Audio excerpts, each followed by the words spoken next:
नमस्कार, मैं गौरव कुशवाहा आप सभी का एक बार फिर से स्वागत करता हूं आपके अपने YouTube चैनल ग्रैंड गौरव के ऊपर। आशा करता हूं कि आप इस पीरियड में टाइम का बहुत अच्छा यूटिलाइजेशन कर रहे होंगे और आपकी स्टडीज भी बहुत अच्छे से चल रही होंगी। स्टडी से रिलेटेड अगर कोई भी इश्यू या कोई भी प्रॉब्लम है देन लेट मी नो, मुझे आप जरूर बताएं। मैं आपकी प्रॉब्लम्स का सॉल्यूशन अपने लेवल पे देने की कोशिश करूंगा। आज हम जिस टॉपिक को लेके आए हैं वो टॉपिक है वर्क स्टडी और बेसिकली ये इंडस्ट्रियल मैनेजमेंट का एक टॉपिक है और इस टॉपिक के अंतर्गत हम लोग ये देखेंगे कि कैसे हम किसी ऑर्गेनाइजेशन के अंदर उसकी एक्टिविटी को टाइम के बेसिस पे टेक्निक्स और मेथड्स के बेसिस पे इम्प्रूव कर सकते हैं। तो चलिए शुरू करते हैं आज के इस टॉपिक को। सबसे पहली चीज हमें ये समझनी है कि वर्क स्टडी क्या है। तो जैसा कि आप देख पा रहे हैं वर्क स्टडी के रिलेशन में बहुत सारी चीजें आपके स्क्रीन पे आपको दिख रही हैं। तो चलिए देखते हैं एक एक करके कि वर्क स्टडी क्या है। तो कहते हैं कि वर्क स्टडी एक कॉम्बिनेशन है दो अलग अलग तरह की टेक्निक्स का। यानी जब भी हम वर्क स्टडी की बात करेंगे हम दो चीजों की बात करेंगे। वर्क स्टडी की बात जब भी की जाएगी तो दो चीजों की बात की जाएगी। एक तो मेथड स्टडी कि किस मेथड से कोई काम किया जा रहा है यानी किस टेक्निक से किया जा रहा है, और दूसरी चीज वर्क मेजरमेंट। और जब हम वर्क मेजरमेंट की बात कर रहे हैं तो हम एफिशिएंसी को मेजर करने की, प्रोडक्टिविटी को मेजर करने की बात कर रहे हैं और वो टाइम बेसिस पे हम कर पाए। तो यहाँ पर आपने पहला जो पॉइंट देखा वो ये कह रहा है कि वर्क स्टडी दो चीजों का कॉम्बिनेशन है, दो तरह की टेक्निक्स को इसमें हम स्टडी करेंगे। एक तो मेथड स्टडी की स्टडी करेंगे और दूसरा वर्क स्टडी की या वर्क मेजरमेंट को हम देख पाएंगे।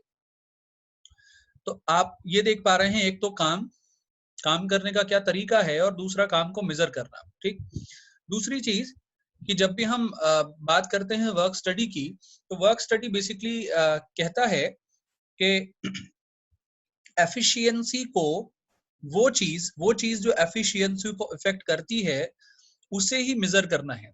वर्क स्टडी में हम जब भी एग्जामिनेशन की बात करते हैं हम क्या एग्जामिन करते हैं, हम लोगों के उस काम को एग्जामिन करने की कोशिश करते हैं और उन चीजों को एग्जामिन करने की कोशिश करते हैं जो चीजें कहीं ना कहीं एफिशिएंसी को इफेक्ट करती हैं।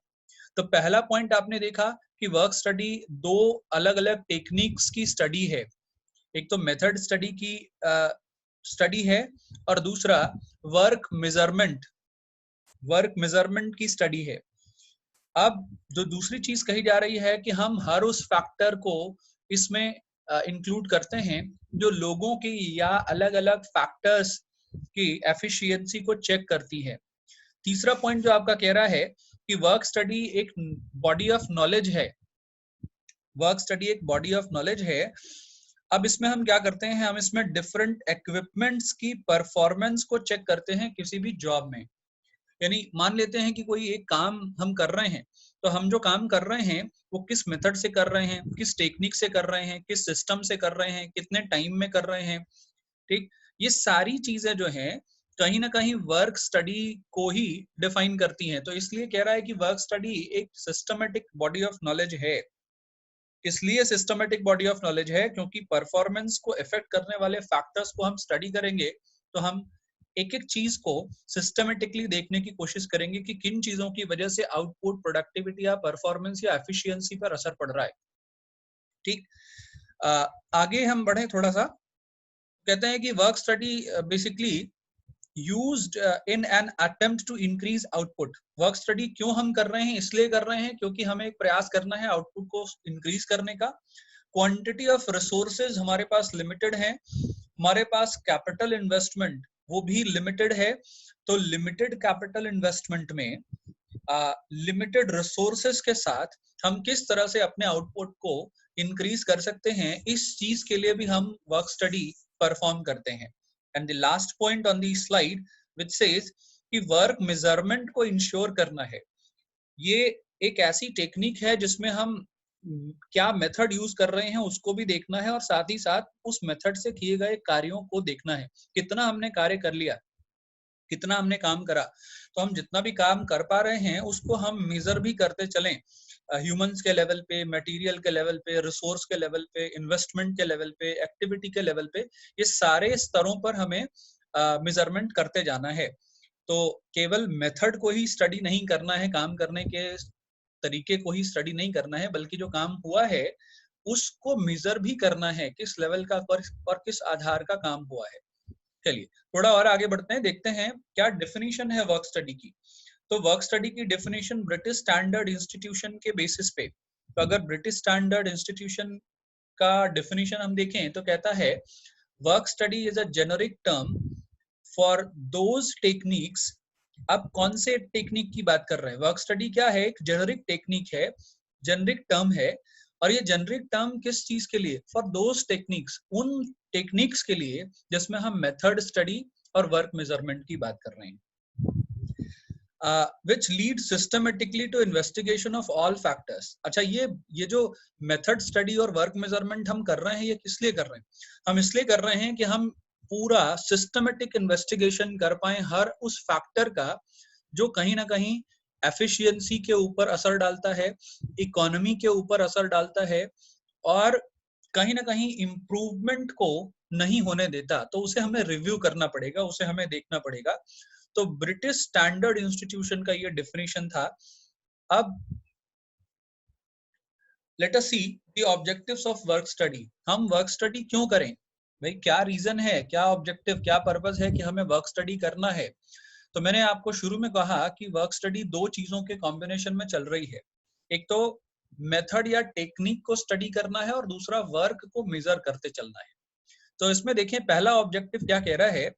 Analysing the present method of doing job for developing a better method. एक तो अगर हम वर्क स्टडी करते हैं तो हमें ये पता चल पाएगा कि हम प्रेजेंट टाइम में कौन से मेथड या कौन से सिस्टम से अपना कोई टास्क परफॉर्म कर रहे हैं, और क्या इससे कोई बेटर मेथड हो सकता है, क्या इससे कोई बेटर मेथड पे हम जा सकते हैं, इसको भी हम देखने की कोशिश करते हैं। To check and measure the work content of a job. एक तो हमें ये देखना है कि एग्जिस्टिंग मेथड या सिस्टम क्या है किसी जॉब को परफॉर्म करने का, किसी काम को करने का, और दूसरा हमें ये भी देखना है, दूसरी चीज हमें ये भी इंश्योर करनी है कि क्या उससे बेटर मेथड कोई हो सकता है जिसके बेसिस पे हम मेजर कर पाए, जिसके बेसिस पे हम चेक कर पाए जॉब को। सबसे इंपॉर्टेंट फैक्टर कि किसी भी क्वालिफाइड वर्कर को अगर हम देखें, किसी भी एक वर्कर को देख लें, किसी एक एम्प्लॉय को देख लें, तो उस वर्कर या एम्प्लॉय को हम टाइम के बेसिस पे किस तरह से मेजर कर पाएंगे? अगर वो एक क्वालिफाइड वर्कर है, अगर वो बहुत स्किल्ड वर्कर है, तो एक ऑब्जेक्टिव हमारा ये भी है कि किसी भी क्वालिफाइड वर्कर को उसके काम को हम टाइम के बेसिस पे मेजर कैसे करें। एक बार जब हम टाइम के बेसिस पे मेजरमेंट के लेवल पे आते हैं तो हम ये भी देखते हैं कि कोई स्टैंडर्ड है जिसके ऊपर हम टाइम मेजरमेंट करेंगे। मतलब हमने कोई एक बात फिक्स कर ली है कि ये चीज इतने टाइम में ही होनी चाहिए, अगर इससे ज्यादा टाइम में हो रही है तो ये वेस्टेज की तरफ लेके जाएगा, ये ज्यादा इन्वेस्टमेंट कॉज करेगा। तो ये चीजें ध्यान देनी है कि हमें एक स्टैंडर्ड टाइम को भी स्टैब्लिश करना पड़ेगा कि ये काम इतने टाइम में ही हो जाना चाहिए। सी अगला जो टॉपिक है, to increase the productivity by ensuring the best possible use of human, machine and material and resource. ये तो बहुत इम्पोर्टेंट टॉपिक है, पॉइंट है कि वर्क स्टडी का ऑब्जेक्टिव क्या है। वर्क स्टडी का ऑब्जेक्टिव है कि हमें प्रोडक्टिविटी को इंक्रीज करना है और इंश्योर करना है best possible use. Best possible use किसका? सबसे बढ़िया यूज हम कर पाए ह्यूमन रिसोर्स का, मशीन्स का, मटेरियल्स का, और जितने भी फिजिकल रिसोर्सेज हैं उनका। तो हम किसी ऑर्गेनाइजेशन के अंदर प्रोडक्टिविटी को इंश्योर करने के लिए हमें क्या इंक्रीज करना है? हमें ह्यूमन, मशीन, मटेरियल और जितने भी फिजिकल रिसोर्सेज हैं इनको इंक्रीज करने के लेवल पे भी काम करना है। तो वर्क स्टडी का एक ऑब्जेक्टिव ये भी है कि इन चीजों को इंक्रीज करें। Achieve best quality product service at minimum possible cost. ये तो सभी तरह के ऑर्गेनाइजेशन में, अक्रॉस ऑर्गेनाइजेशन, ये जो एक ऑब्जेक्टिव है ये काम आता है, जिसे आप एक दूसरे टर्म में भी कह सकते हैं मिनिमम इनपुट और मैक्सिमम आउटपुट के रिलेशन में, कि हम बेस्ट क्वालिटी को इंश्योर कर पाए, हम ज्यादा से ज्यादा optimum production, optimum service produce कर पाए मिनिमम कॉस्ट में, मिनिमम पॉसिबल इन्वेस्टमेंट में, राइट। और लास्ट आपका जो पॉइंट है टू इम्प्रूव ऑपरेशनल एफिशिएंसी। हम जितना भी ऑपरेशन कर रहे हैं, ऑपरेशन का मतलब है day to day activity, right. यहाँ पे ऑपरेशन का अर्थ है, ऑपरेशन का मतलब है डे टू डे एक्टिविटी। तो अगर हम वर्क स्टडी कर रहे हैं तो वर्क स्टडी हम इसलिए कर रहे हैं क्योंकि उसको करने से हम डे टू डे बेसिस पे ये देख पाए कि हम कितनी एक्टिविटीज को और इम्प्रूव कर सकते हैं, और स्टैंडर्ड बना सकते हैं, और एफिशिएंट बना सकते हैं, और स्मार्ट बना सकते हैं। तो ये थे ऑब्जेक्टिव ऑफ वर्क स्टडी। अब आइए देखते हैं कि एक बार इन ऑब्जेक्टिव्स को लेके चलें तो कुछ कुछ रिजल्ट भी मिलना चाहिए। इन ऑब्जेक्टिव्स को लेकर के कोई ऑर्गेनाइजेशन अगर वर्क स्टडी करती है तो उसका रिजल्ट क्या मिलेगा उन्हें। तो रिजल्ट अगर हम देखें तो बेनिफिट्स के फॉर्म में रिजल्ट मिलते हैं।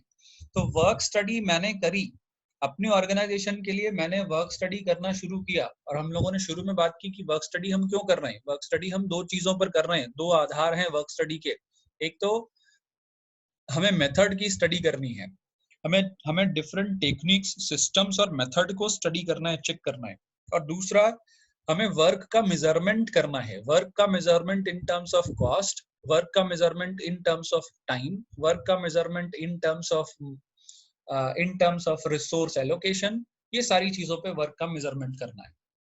तो इन सारी चीजों को करने के बाद कोई बेनिफिट होगा क्या, तो जरा देखते हैं। पहला बेनिफिट आपका ये है कि अगर हमने वर्क स्टडी परफॉर्म किया तो वर्क स्टडी करने का बेनिफिट क्या है कि प्रोडक्टिविटी और ऑपरेशनल एफिशिएंसी आ जाएगी। तो जो हमने ऑब्जेक्टिव देखा था कि हम करेंगे, ये हमारा उद्देश्य है, उस ऑब्जेक्टिव के हिसाब से हमारा बेनिफिट आ रहा है।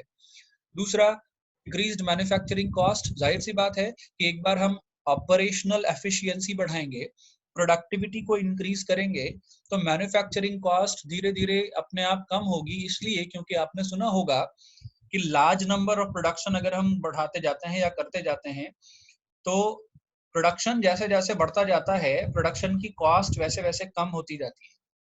तो अगर हम देखें तो इसका बेनिफिट, वर्क स्टडी का बेनिफिट है कि एक तो प्रोडक्टिविटी को इंक्रीज करेंगे, ऑपरेशंस में एफिशिएंसी लाएंगे। ये सारी चीजें अगर हो जाएंगी तो हमारा सबसे बड़ा जो पार्ट है वो अचीव हो जाएगा। वो क्या होगा कि हम मैन्युफैक्चरिंग कॉस्ट को हम डिक्रीज कर पाएंगे, वर्क प्लेस का डिजाइन हम इम्प्रूव कर पाएंगे। यानी अब देखिए, जब हम टेक्निक्स की बात करते हैं तो पहले जो टेक्निक्स चल रही थी उन टेक्निक्स को हमें बदलना है। पहले जो मेथड चल रहे थे उन मेथड्स को हमें समझना है कि इन मेथड्स में प्रॉब्लम्स हैं, खामियां हैं, और उन्हें बदलना है। तो एक बार अगर हम इस लेवल पे आते हैं तो हम ये देख पाएंगे कि वर्क प्लेस पे काम को और बेटर करने के लिए क्या डिजाइन हो सकता है, क्या लेआउट हो सकता है, क्या प्रोग्राम हो सकता है। और एक बार अगर हमने ये आइडेंटिफाई कर लिया, then ultimately we will try to improve that program और work place design, right. Next आपका जो पॉइंट है, बेटर कैपेसिटी प्लानिंग। हम वर्क स्टडी इसलिए कर रहे हैं क्योंकि हम अपनी कैपेसिटी को और बढ़ाना चाहते हैं। तो अपनी कैपेसिटी को और बढ़ाने के लिए और इम्प्रूव करने के लिए हम कैपेसिटी प्लानिंग का भी देखेंगे कि कैपेसिटी को हम कैसे बढ़ा सकते हैं। और कैपेसिटी बढ़ाने के लिए हमें प्लान करना पड़ेगा। एप्रोप्रिएट वेज, अगर एक बार हम वर्क स्टडी कर पा रहे हैं तो लोगों को, एम्प्लॉइज या वर्कर्स को उनके काम के बेसिस पे, उनकी टेक्निक्स के बेसिस पे वो कितना टाइम बचा रहे हैं ऑर्गेनाइजेशन का, उसके लिए हम उन्हें एप्रोप्रिएट वेज दे पाएंगे। वर्क कंडीशंस को इम्प्रूव कर पाएंगे, फ्लो ऑफ वर्क इम्प्रूव हो पाएगा। देखिए, वर्क स्टडी कर रहे हैं, टेक्निक्स को हमने सुधार लिया, टीम जो ज्यादा लग रहा था उसको हमने कम कर लिया। तो इससे क्या होगा, इसका बेनिफिट मिलेगा हमको कि हम मटेरियल का जो वेस्टेज है उसको रिड्यूस कर पाएंगे, और इन सारी चीजों के बेसिस पे हम कॉस्ट को भी रिड्यूस कर पाएंगे। तो कॉस्ट को कम करना is also one of the benefits. कि वर्क स्टडी करेंगे, टेक्निक्स की स्टडी करेंगे, टाइम की स्टडी करेंगे, मेथड की स्टडी करेंगे, सिस्टम की स्टडी करेंगे, तो उसका बेनिफिट क्या होगा, उसका बेनिफिट होगा कि हमारा जो वेस्टेज है वो कम हो जाएगा, वेस्टेज ऑफ टाइम कम होगा, वेस्टेज ऑफ इन्वेस्टमेंट कम होगा, वेस्टेज ऑफ मटेरियल कम होगा, ठीक। ये सारी चीजें कम हो जाएंगी। तो ये एक बेनिफिट बहुत बढ़िया है। Provides a standard of performance to measure labour efficiency. अच्छा, एक बार हमने जब ये देख लिया कि हम वर्क कंडीशंस को इम्प्रूव कर पाएंगे, फ्लो ऑफ वर्क को हम सुनिश्चित कर पाएंगे।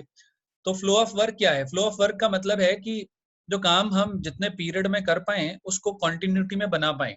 जैसे अगर कोई एक वर्कर किसी एक काम को 1 मिनट में कर रहा है तो वो 1 मिनट में वो बनाए रखे, या 50 सेकंड में करना शुरू कर दे, 55 सेकंड में करना शुरू कर दे, तो एफिशिएंसी का लेवल मिनिमम टाइम में बढ़िया चीजें हम कर पाए। तो स्टैंडर्ड परफॉर्मेंस को मेजर करने में लेबर एफिशिएंसी के ये हेल्प करता है। बेटर इंडस्ट्रियल रिलेशंस, जी हाँ, बेटर इंडस्ट्रियल रिलेशन भी इसका एक बेनिफिट है, क्योंकि जितना आपका टेक्निक, मेथड, सिस्टम, मेजरमेंट अच्छा होगा, उतना ही एम्प्लॉय रिलेशन, एम्प्लॉयर रिलेशन और एम्प्लॉयर रिलेशन भी अच्छा होगा।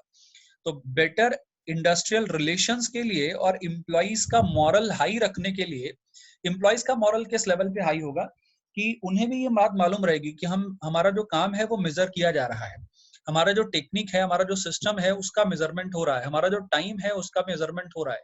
तो उसका उनको मॉनेटरी बेनिफिट कैसे मिलेगा, उसका उनको इकोनॉमिक जो एडवांटेज है वो कैसे मिलेगा, ये सारी चीजें जो हैं इसमें आती हैं। तो एम्प्लॉइज का मॉरल इस वजह से भी हाई होगा कि इंडस्ट्रियल रिलेशन ऑब्वियसली इंप्रूव होगा। साउंड इंसेंटिव स्कीम, जैसा कि मैंने अभी बताया कि अगर एक बार आप वर्क स्टडी या मेथड स्टडी कर पाते हैं, यानी आप देखिए, जब हम वर्क स्टडी की बात कर रहे हैं तो वर्क स्टडी का मतलब है मेथड स्टडी और वर्क मेजरमेंट, दो चीजें। तो मेथड को अगर आप देख पाए, उसकी स्टडी कर पाए, वर्क का मेजरमेंट अगर आप कर पाए, तो उसके बेसिस पे आप different types of incentives, different types of motivational activities और different types of motivational plan जो कि आप वर्कर्स और एम्प्लॉइज के लिए लॉन्च कर सकते हैं और उन्हें प्रोवाइड कर सकते हैं, वो भी आप करेंगे। तो वर्क स्टडी का बेनिफिट एक ये भी है। इंक्रीज्ड जॉब सेटिस्फैक्शन, ये तो होना ही होना है, क्योंकि वर्क स्टडी का स्टैंडर्ड या पैरामीटर ये है ही, ठीक। वर्क स्टडी की शुरुआत ही होती है कि काम को ठीक तरीके से मेजर करो, काम को ठीक तरीके से परफॉर्म करो। तो एक बार काम को ठीक तरीके से मेजर करना और परफॉर्म करना वाली एक्टिविटीज पर हमने फोकस कर लिया, तो जाहिर सी बात है कि वो जॉब सेटिस्फैक्शन से रिलेटेड एक्सपीरियंस को बढ़ा पाएगा एम्प्लॉइज के लेवल पे, राइट। तो ये था benefits of work study. Let us understand कि क्या स्टेप होते हैं वर्क स्टडी के। अच्छा, जब हम वर्क स्टडी की बात कर रहे हैं तो क्या क्या मेथड्स हैं, क्या टेक्निक्स हैं, ठीक। तो अगर देखें तो डिफरेंट स्टेप्स की बात हम कर रहे हैं। अच्छा, ऊपर आपके स्क्रीन पे एक चीज दिख रही है, स्टेप्स इन वर्क स्टडी। और तो ये और क्या है, ये और है प्रोसीजर। तो आप इसको स्टेप्स इन वर्क स्टडी कहें या प्रोसीजर ऑफ वर्क स्टडी कहें, दोनों चीजें एक हैं। तो प्रोसीजर ऑफ वर्क स्टडी क्या है या स्टेप्स कौन कौन से फॉलो किए जाएंगे वर्क स्टडी में, तो आप स्क्रीन पे देख पा रहे होंगे। सबसे पहला जो प्रोसीजर है, सबसे पहली जो चीज है जिसे शुरू करते हैं, वो है सेलेक्ट द जॉब और द प्रोसेस। तो एक बार अगर हमें ये डिसाइड करना है कि हमें पर्टिकुलर चीज की वर्क स्टडी करनी है, अब मैं बार बार रिपीट कर रहा हूँ, वर्क स्टडी में दो चीजें आ रही हैं। वर्क स्टडी का मतलब है मेथड या टेक्निक की स्टडी करना, और दूसरा है वर्क मेजरमेंट, उस काम को, जो काम किया जा रहा है उस काम को मेजर करना। तो अगर ये दो चीजों के लेवल पे हम देखें, तो हम सबसे पहला जो स्टेप डिसाइड करते हैं, सबसे पहला जो स्टेप या प्रोसेस में हम शुरू करते हैं प्रोसीजर, वो क्या है, वो है सेलेक्ट द जॉब और द प्रोसेस। तो पहले हमें ये सेलेक्ट करना पड़ेगा उस जॉब को या उस प्रोसेस को जिसकी हमको वर्क स्टडी करनी है। तो वर्क स्टडी करने के लिए पहला सबसे पहला जो स्टेप है वो यही है कि पहले हमें यही आइडेंटिफाई करना पड़ेगा कि जॉब क्या है, कुछ कौन सा जॉब है, वो कौन सा काम है जिसको हमें वर्क स्टडी के लेवल पे चेक करना है। दूसरी चीज, एक बार अगर हमने ये देख लिया कि जॉब क्या है या प्रोसेस क्या है जिसको हमें वर्क स्टडी के अंदर लेके चलना है, तो अगली चीज जो आती है वो आती है हम जितने भी रिलेवेंट फैक्ट्स या डेटा होगा, जितना भी हमारे पास रिलेवेंट चीजें होंगी, हम उनका रिकॉर्डिंग करेंगे। यानी आप इसको इस तरह से समझ लीजिए कि एक बार आपने डिसाइड कर लिया कि काम क्या है, तो उस काम से रिलेटेड हर फैक्ट, हर डेटा को हम रिकॉर्ड करेंगे। रिकॉर्ड क्यों करना है, क्योंकि आपने देखा, आपने जो स्टेप्स देखे उसमें सबसे पहला जो स्टेप था, या आपने एक ऑब्जेक्टिव देखा, ऑब्जेक्टिव में एक ऑब्जेक्टिव था कि आपको एग्जिस्टिंग वर्क को आइडेंटिफाई करना है, ठीक। तो एक तो पहले आपने जॉब सिलेक्ट कर लिया कि यही काम का हमें वर्क स्टडी करना है। जब एक बार आपने ये डिसाइड कर लिया कि इसी चीज का या इसी काम का वर्क स्टडी करना है, तो उसके बाद दूसरी चीज कि उसको और बेटर वे में जानने के लिए कि ये जो काम चल रहा है वो किस तरह का है, क्या लेवल है, किस तरीके से परफॉर्म किया जा रहा है, कौन से मेथड टेक्निक चल रही हैं, तो इसके लिए हमें रिलेवेंट डेटा या रिलेवेंट फैक्ट को इकट्ठा करना पड़ेगा। एक बार हमने वो रिलेवेंट फैक्ट उस जॉब से रिलेटेड, उस काम से रिलेटेड इकट्ठा कर लिया, कलेक्ट कर लिया, तो फिर हम एग्जामिन करते हैं उन चीजों को क्रिटिकली, बहुत ही गहराई से, बहुत ही गहनता से, बहुत ही डीप और डिटेल्ड वे में हम उन चीजों को देखने जाते हैं जिन फैक्ट्स या इंफॉर्मेशंस को हमने रिकॉर्ड किया है। तो जिन फैक्ट्स या इंफॉर्मेशंस को हमने रिकॉर्ड किया है उसके बेसिस पे हम ये जानना चाहते हैं कि अभी जो एग्जिस्टिंग मेथड या प्रैक्टिस चल रही है, अभी जो एग्जिस्टिंग टेक्निक हम यूज कर रहे हैं ऑर्गेनाइजेशन में किसी काम को परफॉर्म करने का, वो ठीक है या नहीं। अगला स्टेप क्या है? अगला स्टेप है डेवलप द न्यू मेथड। और एक बार अगर हम जो एग्जिस्टिंग मेथड डिसाइड कर पाए, एग्जिस्टिंग टेक्निक डिसाइड कर पाए, तो फिर अगली चीज हम क्या करेंगे? अगली चीज हम करेंगे कि हम नए क्या मेथड अडॉप्ट कर सकते हैं उस काम को करने के लिए, उस प्रोसेस या उस जॉब को, उस एक्टिविटी को परफॉर्म करने के लिए क्या हम कोई नया और तरीका अपना सकते हैं? क्या कोई और इम्प्रूव्ड वे, क्या कोई अच्छा तरीका, सुटेबल जो तरीका है वो अपना सकते हैं क्या?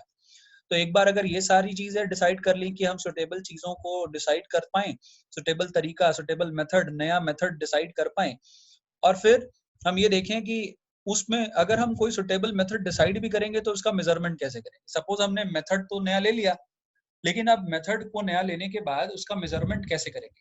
तो मेजरमेंट भी एक पार्ट है। तो मेजर द वर्क कंटेंट, कि मेथड लिया, मेथड लेने के बाद अब हम ये देखें कि कितना, कौन सा मेजर्स हम लेंगे उस वर्क को, उसके कंटेंट को समझने के लिए। अगली चीज, स्टैब्लिश द स्टैंडर्ड टाइम। अब उस काम को करने का हमें स्टैब्लिश करना पड़ेगा एक स्टैंडर्ड टाइम, कि ये काम जो है ये 10 मिनट में खत्म हो जाना चाहिए, ये 15 मिनट में खत्म हो जाना चाहिए। तो हर तरह के टास्क को परफॉर्म करने का एक स्टैंडर्ड टाइम हमने डिसाइड करना है कि ये चीज मैक्सिमम इतने टाइम में खत्म हो जानी चाहिए। ठीक, तो ये स्टैंडर्ड टाइम को स्टैब्लिश करना हुआ। एक बार स्टैंडर्ड टाइम स्टैब्लिश कर लिया तो हम नए मेथड को डिफाइन करेंगे। देखिए यहाँ पे क्या है, नए मेथड को डेवलप करना वो इंटीग्रेशन है डिफरेंट फैक्ट्स के बेसिस पे, लेकिन यहाँ डिफाइन करना, डिफाइन करना का मतलब है एक ओरिएंटेशन सेट करना कि ये नया मेथड इस तरह से काम करेगा, इसी तरीके से चलेगा। और एक बार अगर आपने डिफाइन कर लिया तो आप नए मेथड को इंस्टॉल करेंगे, नए स्टैंडर्ड प्रैक्टिसेस को लेके आएंगे, और अगर एक बार वो नई स्टैंडर्ड प्रैक्टिसेस आ गई तो उन्हें ऑर्गेनाइजेशन के अंदर कॉन्टिन्यूअस बेसिस पे मेंटेन करना है। उन्हें ऑर्गेनाइजेशन के अंदर कॉन्टिन्यूअस बेसिस पे ना सिर्फ मेंटेन करना है बल्कि उन्हें बेटर वे में लेके चलना है। राइट, तो अगर वर्क स्टडी की बात करें तो जॉब प्रीवियस कोई भी मेथड या सिस्टम जिससे हम काम को कर रहे हैं वहां से हम शुरुआत कर रहे हैं, और नए मेथड को अडॉप्ट करके स्टैंडर्ड चीजों को लेकर के इम्प्रूवमेंट के लिए हम क्या नया, क्या एडवांस कर सकते हैं, वहां तक हम पहुंच रहे हैं। ठीक, तो ये थे आपके स्टेप्स या प्रोसीजर या प्रोसेस वर्क स्टडी का। अब इसके बाद जो सबसे इम्पोर्टेंट चीज जो बहुत इम्पोर्टेंट है मुझे कहनी है आपके लिए, इसलिए क्योंकि आप अपना वैल्यूएबल टाइम देते हैं और अपना एफर्ट लगाते हैं चीजों को समझने के लिए, तो इसके लिए आपका बहुत बहुत धन्यवाद। तो आज की इस क्लास में हम इतनी ही कंटेंट पे बात करेंगे। अगली क्लासेस में हम और भी वैल्यूएबल चीजों को लेकर के, जो कि आपके सब्जेक्ट रिलेटेड, कंटेंट से रिलेटेड हैं, उनको लेकर के हाजिर होंगे। तब तक के लिए बने रहिए हमारे साथ, हमारे ग्रैंड गौरव चैनल के साथ, और सब्सक्राइब कीजिए, लाइक कीजिए, शेयर कीजिए, और आपके वैल्यूएबल कमेंट्स हम तक पहुंचाते रहिए, सो दैट जितनी भी क्वालिटेटिव चीजें हैं हम उन पर काम करते रहें और आप तक पहुंचाते रहें। तब तक के लिए नमस्कार, एक बार फिर से धन्यवाद, और फिर हम मिलेंगे अगले नए टॉपिक्स के साथ। Thank you.